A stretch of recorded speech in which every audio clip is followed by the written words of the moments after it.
friends, Kim from Stamping Imperfection. I'm here with a video for Maker Forte, and I want to make a Mother's Day card today.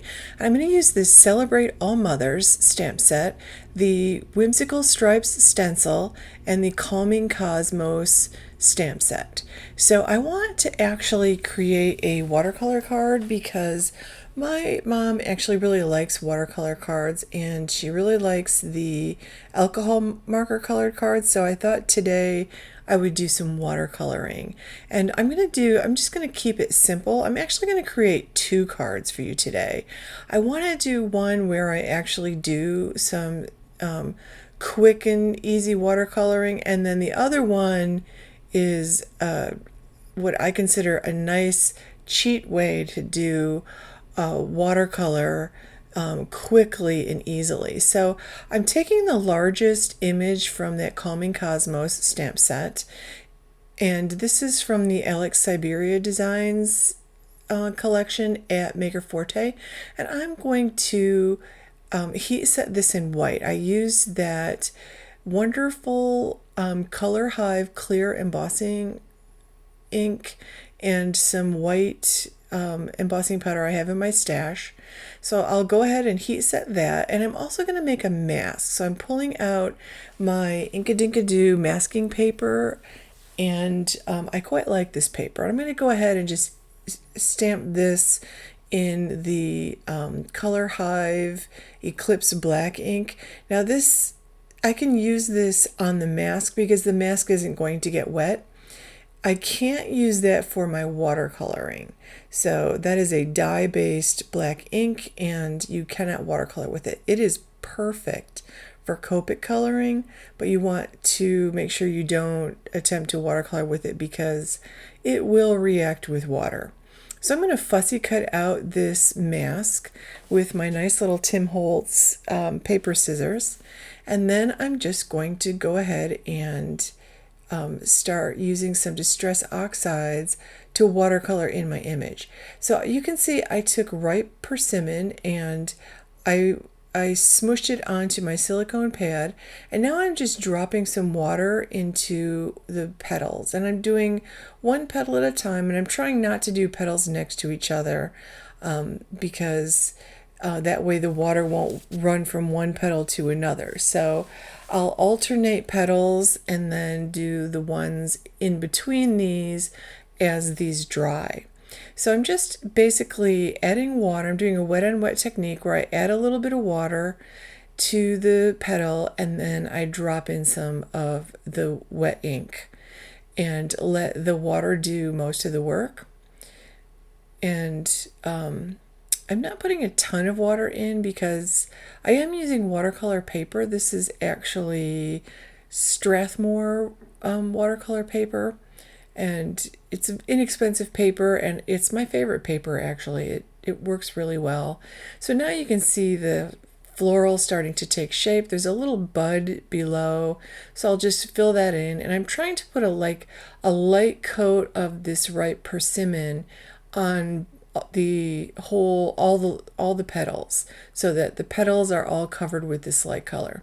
So I'm going to go ahead and let this dry, and then I'm going to add a second coat of that ripe persimmon, but only toward the center of each of the petals and along some of the edges. So I did that, and you can see that here. You can see some darker spots. That's just a second coat of the same puddle of ink that I had. So I pulled out some reds. I was trying to find like a deep red, and so I pulled out some reds from my Distress Oxide stash, and I decided on the barn door. I decided that one was closest to being the dark red I was hoping for, and you can see I'm just putting it on the edges of the petals, and I'm putting it around the little details that the artist put in at the tips of the petals. And then I'm taking more of that ripe persimmon, and I'm kind of filling in the center of the petal, trying to still leave a little bit of space with just that one light coat that I had. So I'll do the same thing to the little bud, and I feel like it's kind of fun to watch the flower take shape. So I'm going to go ahead and pull out some greens. I've got forest moss and crushed olive. So I start with the forest moss and do a light coat of that, just like I did with the leaves, and fill that in. So while not the leaves, but the petals, and while the petals are drying, I can play around with this part. And I have some fossilized amber, which I'm going to put in the center. And I like to add some of that yellow to like the tips and the edges of my petals, because I feel like adding a little bit of yellow to red and orange really brightens the whole flower up. Plus, most flowers have a whole bunch of different colors in them, really. They're not just one solid color. And I feel like it's easier to add some interest and to like I find it harder to shade using just one color with watercolors. It's easier with markers or colored pencils. So I added a little bit more green there to darken that up a little, and I let that whole thing dry. And I pulled out some Prismacolor pencils. I picked a couple of deep reds, almost wine reds, and then a couple of greens, because I wanted to add some darker details along the edges of the petals and the tips of the petals around the details that the artist actually put in. And so that's what I'm doing. And I'm not putting a ton of it because I'm not brave enough to put a ton of it, but I'm adding enough to add some dark spots there, like where the petals are overlapping, and the tips where they're sort of torn looking, and along the center of that flower. I'm trying to get all around that whole center. And I feel like this detail really makes the whole flower pop. And if I had been braver and made him a little bit wider, it probably would have made him pop even a little bit more. But I really like the detail. So I'm going to do the same thing with the darker green pencil I pulled out. I'm not filling in everything I colored. I'm just sort of outlining it along the edge, and I like the way that looks. So I'm using my Tombow sanded eraser to clean up some spots where I went outside the embossing. I did the embossing because I'm usually a little bit neater with the embossing. Plus I have I want a stencil, and the embossing will resist the ink that I use when I stencil. So I felt like the center needed a little more, so I pulled out a brown pencil and just kind of went along all of the little embossed bits in the center of the flower. And now I'm going to take that mask that I fussy cut and cover my flower so that I can do my stenciling. And I was having a little trouble deciding what color I wanted to use, but then I had seen this past week a beautiful card created by Monica Edwards, and she used a deep teal blue with what I thought was a I forget what kind of flower it is. I can't think of the name of the flower, but it was beautiful. And she used a reddish color, and I thought that the blue and the red looked so pretty together. So I pulled out a couple of my little Altenew cubes here, and I'm using the this really fun stripe stencil from Maker Forte, and this is Galactic Stream ink, by the way, from Altenew. And I'm just adding it on with this really fun stencil, going right over my mask, and I actually really like this color a lot. It's one of my favorite Altenew colors. And I don't think my Catherine Pooler inks or my Distress Oxide inks have anything in this particular shade. I use this a lot, this color. And I also pulled out Teal Cave because that's a lighter shade of that. So you can see I did some spritzing with water and blotted it up. And then I just splattered on some black ink And when the black ink was dry, I splattered on some white ink. So I trimmed that panel down to 4 by 5 1/4 so that I could put it onto a black card base. And I was trying to decide between the black and the orange. I was worried black would be not appropriate for Mother's Day. Maybe the orange would be better. But I love the way that dark black looked around the edge. So I created my sentiment, and this sentiment is from the Celebrate All Mothers stamp set. It just says Happy Mother's Day, and there's so many sentiments, whether it's a step parent or, you know, a bonus parent or, you know, whatever. There's just such a variety of sentiments on that stamp set. You could really use it in a lot of different ways. But I love that this is script.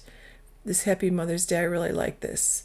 And I did it on the black because I love the black around the edge. And since I had actually heat embossed that floral in white, I thought that the black was a nice pop of color.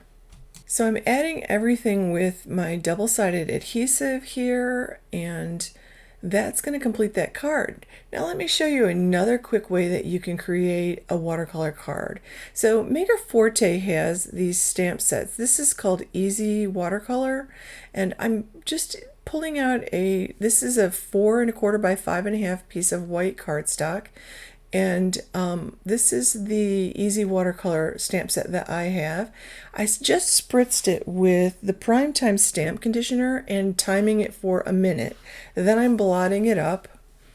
And I didn't make you sit through that whole minute of watching it, you know, do its thing. Basically, it cleans up the ink, the manufacturing residue, any residue left from the manufacturing process, so you can stamp with it right away. And you especially want to condition stamps that are bold solid stamps like this. So I'm putting down the same inks I used for the watercoloring.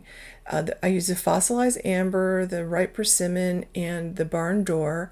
I spritzed it a few times with water and then stamped it on to about where the flower head is going to be. And then I'm using those same colors again and adding some forest moss to the circular shaped one, and I'm going to put that one below. And I could have used that top one twice or the round one twice, but I wanted to see what it looked like with the two of these together.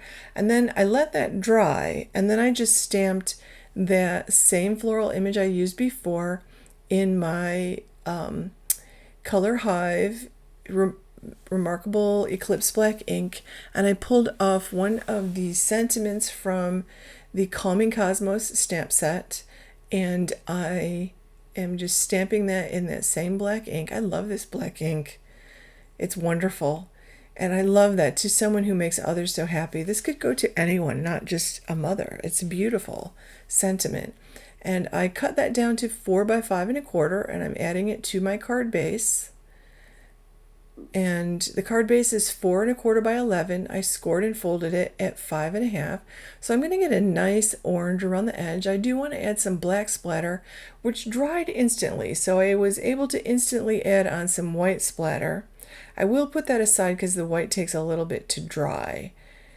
But that black splatter usually does that. It was like instantaneous drying today. So it's not very humid here. Once that was dry, I pulled out a gold metallic marker and just added some dots to the center of that big flower, and I liked the way that looked. I like a little metallic on my cards. I don't know why. I love splatter and I love a metallic element, so to put a metallic element on always makes me happy. And again, I'm just using the double-sided tape, and this double-sided tape is not very forgiving, so if you need wiggle room time, use your favorite liquid glue, not art glitter glue. There's no wiggle room for that one, but I usually use my Tombow glue. I still love that Tombow glue. So I pulled out the Bittersweet Crown Jewel gems, and I just placed 3 of these. They're a dark orange. I really love them. I put clear gems on my other card. I didn't show that step. And 2 of my favorite tools there. But that completes the cards. I'll put all the links to the stuff below. Thank you so much for watching. Please give this video a thumbs up and subscribe to my channel. Have a great day.